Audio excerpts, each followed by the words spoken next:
Assalamualaikum warahmatullahi wabarakatuh. Kita bertemu lagi di pertemuan ke-12 mata kuliah Matematika Dasar bersama saya Fitria Zana Kumala.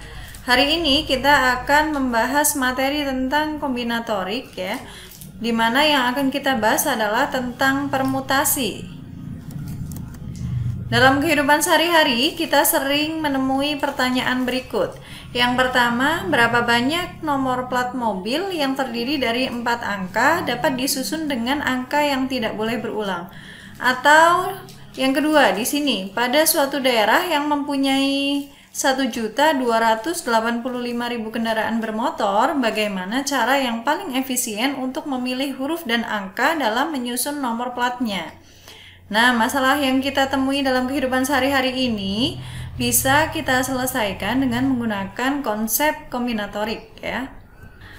Akan terdapat pilihan pencacahan atau distribusi yang terurut ataupun tidak terurut, dengan ulangan ataupun tanpa ulangan. Alat yang dikembangkan sangat sederhana dan umum ya, sehingga alat tersebut dapat digunakan untuk menyelesaikan berbagai macam persoalan yang ada.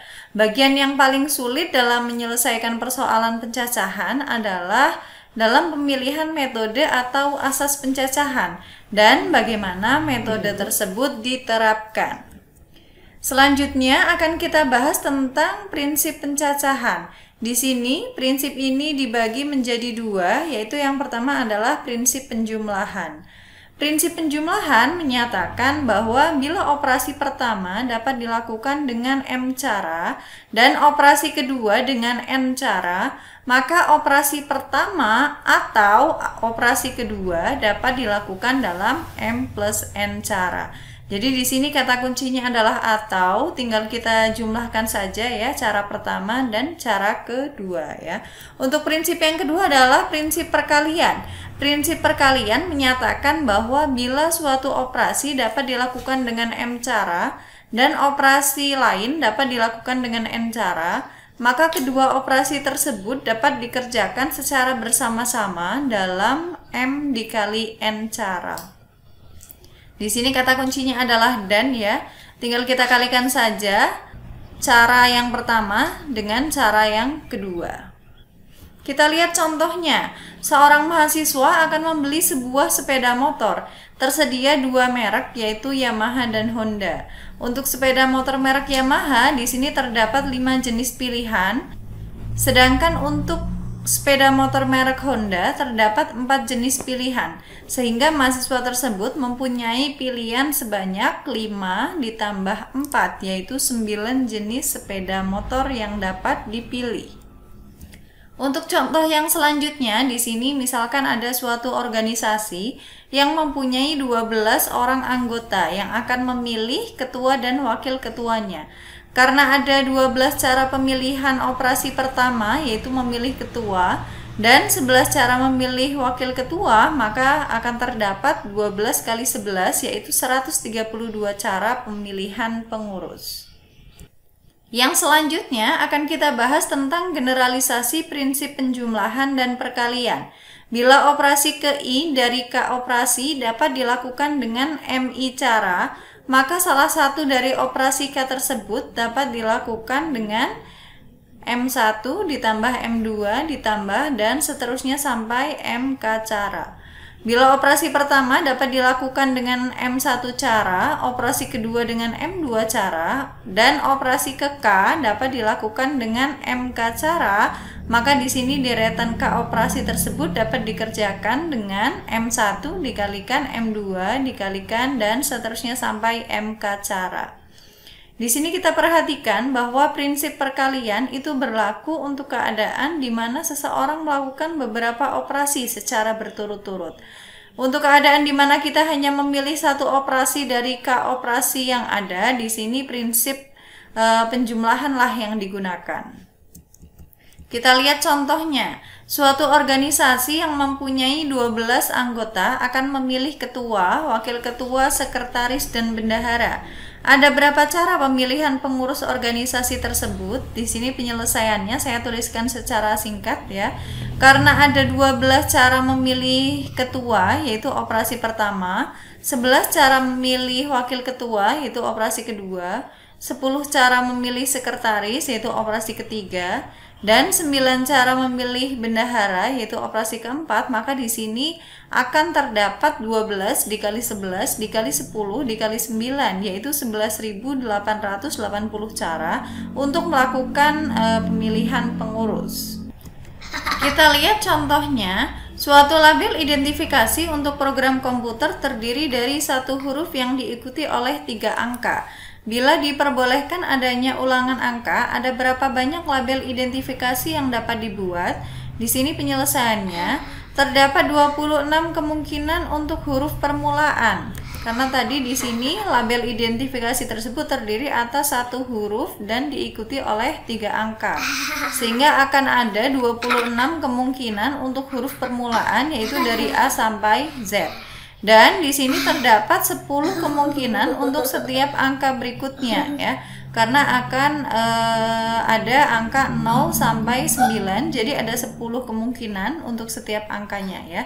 Di sini dengan menggunakan prinsip perkalian, maka akan terdapat 26 dikalikan 10 dikalikan 10 dikalikan 10 yaitu 26.000 label identifikasi yang mungkin dapat dibuat. Selanjutnya, berbagai persoalan dapat dipandang sebagai pemilihan R objek dari himpunan yang terdiri dari N objek. Banyaknya cara untuk membuat pemilihan tersebut tergantung apakah objek yang diberikan dapat dipilih lebih dari satu kali, atau dengan kata lain di sini dengan pengembalian, dan apakah urutan pemilihan diperhatikan atau tidak. Jadi di sini ditentukan berdasarkan apakah ada pengembalian atau tidak dan urutannya apakah diperhatikan atau tidak ya. Selanjutnya akan kita bahas tentang sampel terurut dengan pengembalian.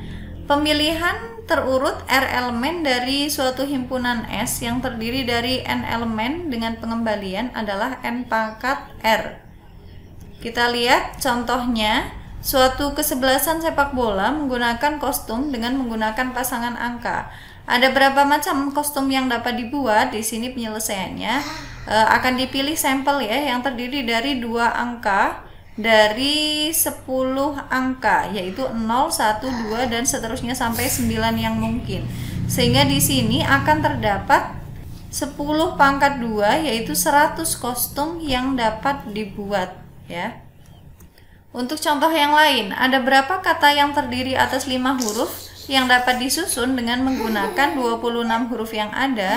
Nah, di sini cacah sampel adalah sebanyak 5 huruf ya.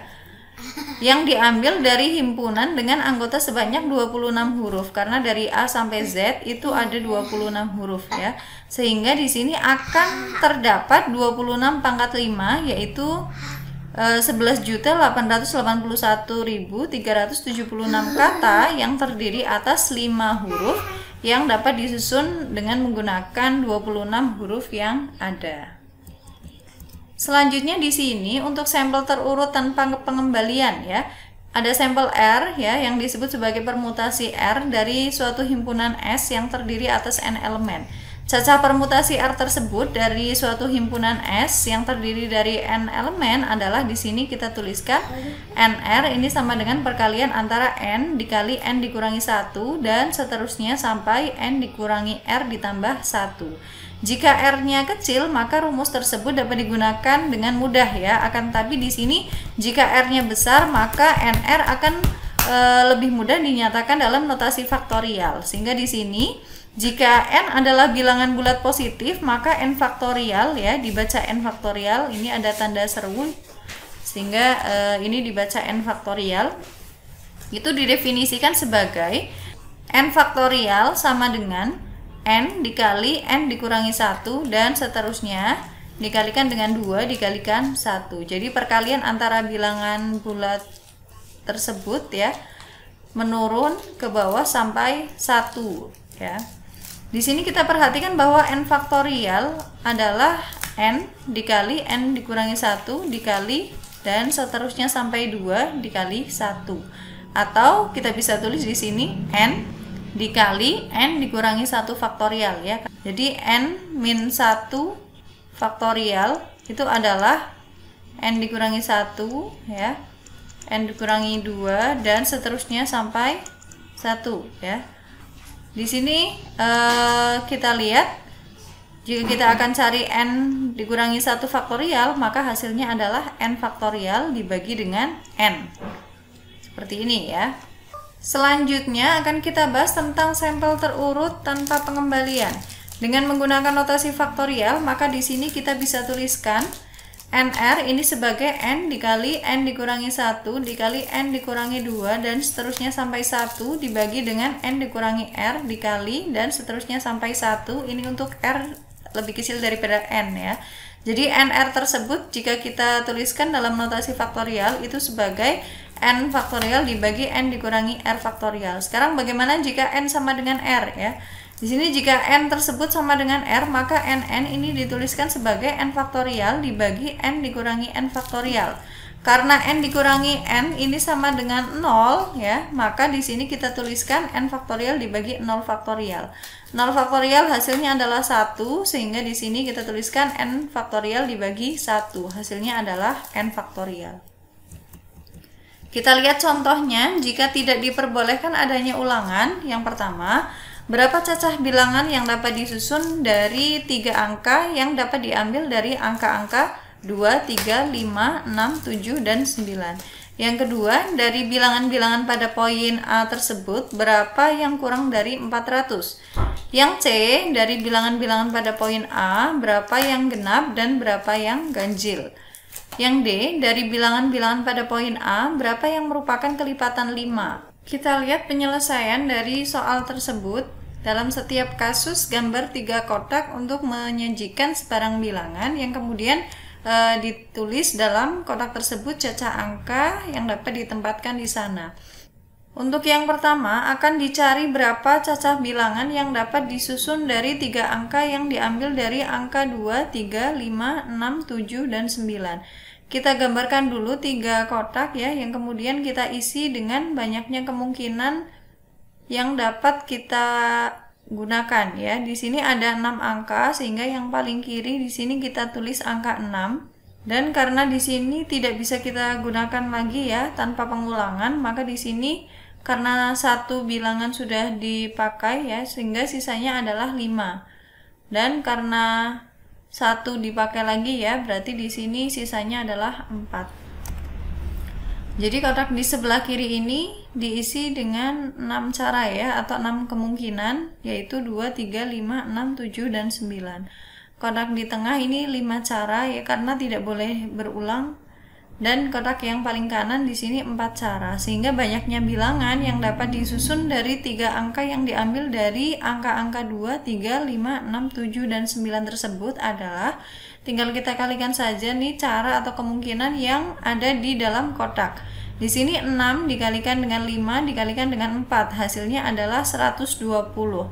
Sehingga banyaknya bilangan yang dapat disusun dari 3 angka yang diambil dari angka-angka tersebut adalah sebanyak 120 bilangan. Untuk soal yang kedua, di sini akan dicari berapa bilangan cacah yang kurang dari 400 yang dapat diambil dari angka-angka 2, 3, 5, 6, 7, dan 9. Sama seperti tadi, di sini kita gambarkan 3 buah kotak ya, yang masing-masing nanti akan kita isi. Bilangan yang akan kita susun itu kurang dari 400, sehingga yang menjadi ratusannya di sini kemungkinannya hanya ada 2, yaitu 2 dan 3. Jika 5, 6, 7, 9 ini dijadikan ratusan, ya maka otomatis akan lebih dari 400, sehingga kemungkinannya hanya ada 2, yaitu 2 dan 3. Sehingga di sini kita tulis ada 2 cara atau 2 kemungkinan. Untuk kotak yang tengah ini, kita isi dengan angka 5 karena ada 1 angka yang sudah kita gunakan tadi, sehingga sisanya adalah 5.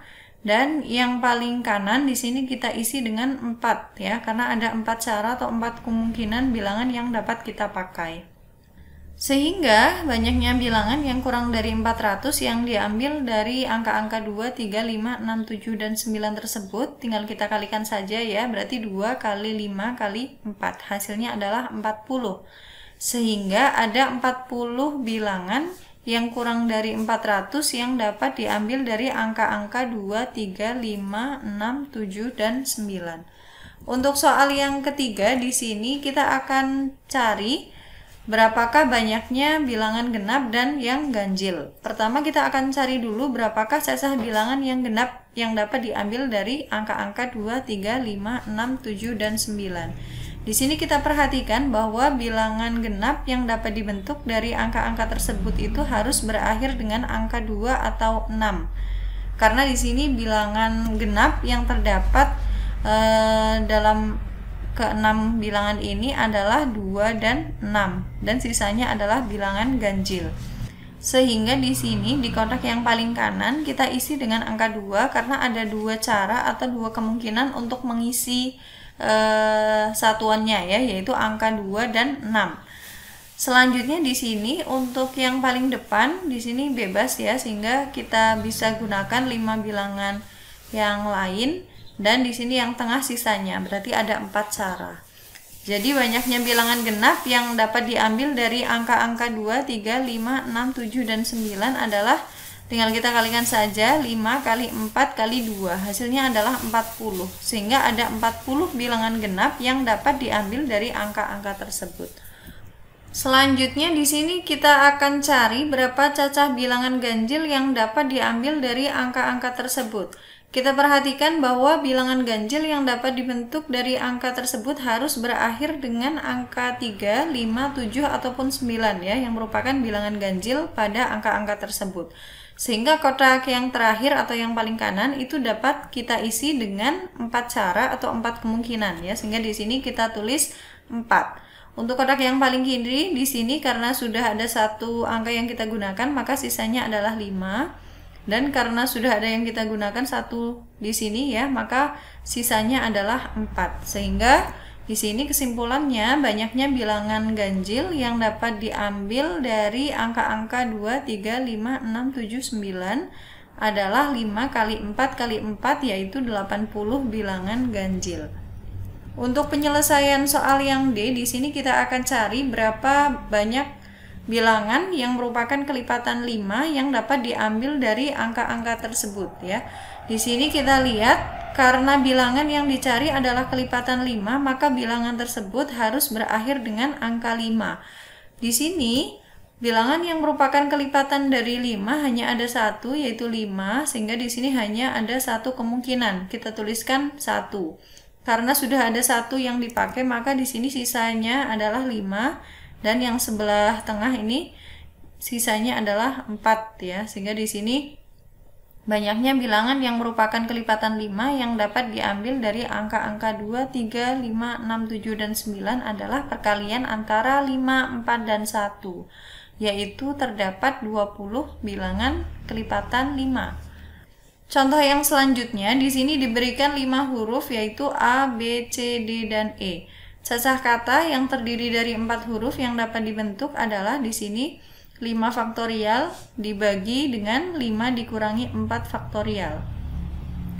Jadi N-nya adalah 5, R-nya adalah 4. 5 faktorial hasilnya adalah 5 kali 4 kali 3 kali 2 kali 1. Ini 5 dikurangi 4 hasilnya adalah 1 faktorial berarti ya.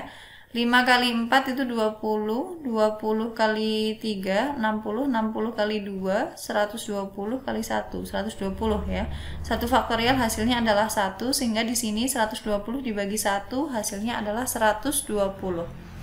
Sehingga kata yang terdiri dari 4 huruf yang dapat dibentuk dari 5 huruf tersebut adalah 120 kata.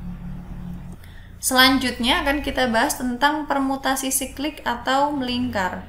Secara umum, N objek dapat disusun mengelilingi lingkaran dalam N dikurangi 1 faktorial cara. Jadi rumusnya di sini N tersebut tinggal dikurangi 1 ya, ini faktorial.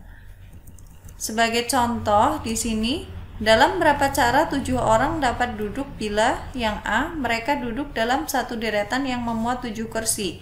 Yang kedua, mengelilingi meja bundar.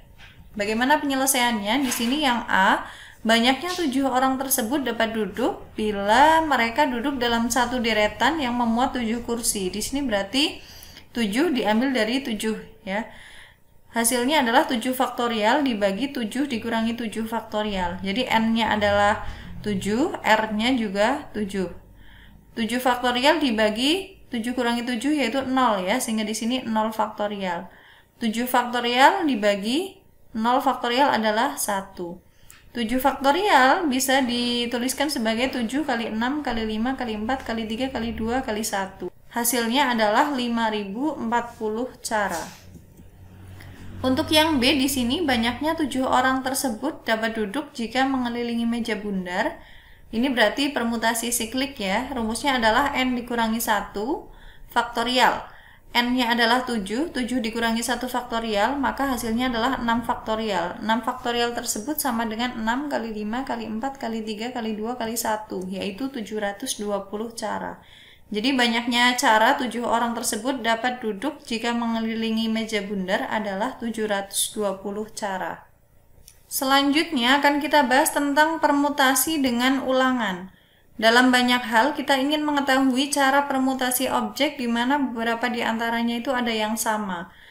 Cacah permutasi n objek di mana n1 objek sama, n2 objek lain sama, dan seterusnya sampai nk objek lain sama adalah n faktorial dibagi dengan n1 faktorial dikali n2 faktorial dan seterusnya sampai nk faktorial. Kita lihat contohnya, berapa banyak kata yang terdiri dari 5 huruf berbeda yang dapat dibentuk dari huruf-huruf pada kata dedi. Untuk penyelesaiannya, di sini banyaknya huruf pada kata dedi, yaitu n-nya ya. N-nya adalah 5. Kita hitung di sini 1, 2, 3, 4, 5 ya, sehingga ada 5 huruf. Dan banyaknya huruf D, yaitu di sini ada 3 huruf ya. Banyaknya huruf D tersebut dinotasikan sebagai n1. Selanjutnya banyaknya huruf A, yaitu n2, ada sebanyak 1. Dan banyaknya huruf Y atau N3 itu adalah sebanyak 1. Sehingga di sini banyaknya kata yang terdiri dari 5 huruf berbeda yang dapat dibentuk dari huruf-huruf pada kata dedi tersebut adalah n faktorial dibagi n1 faktorial dikali n2 faktorial dikali n3 faktorial. Tadi n-nya adalah 5 ya, berarti 5 faktorial dibagi 3 faktorial dikali 1 faktorial dikali 1 faktorial. 5 faktorial itu sama dengan 5 kali 4 kali 3 kali 2 kali 1 dibagi 3 faktorial. 3 faktorial yaitu 3 kali 2 kali 1. 1 faktorial yaitu 1 ya, sehingga kita tulis di sini 5 kali 4 kali 3 kali 2 kali 1. Hasilnya adalah 120 dibagi 3 kali 2 kali 1. Hasilnya adalah 6. 120 dibagi 6 yaitu 20. Sehingga di sini banyaknya kata yang terdiri dari 5 huruf berbeda yang dapat dibentuk dari huruf-huruf pada kata dedi adalah 20 kata. Di akhir perkuliahan seperti biasa di sini terdapat tugas yang harus kalian kerjakan. Silakan dikerjakan dan dikumpulkan dalam Google Classroom. Sekian pertemuan ke-12 mata kuliah Matematika Dasar. Kita bertemu lagi minggu depan di pertemuan ke-13. Terima kasih atas perhatiannya. Mohon maaf apabila terdapat kesalahan. Wassalamualaikum warahmatullahi wabarakatuh.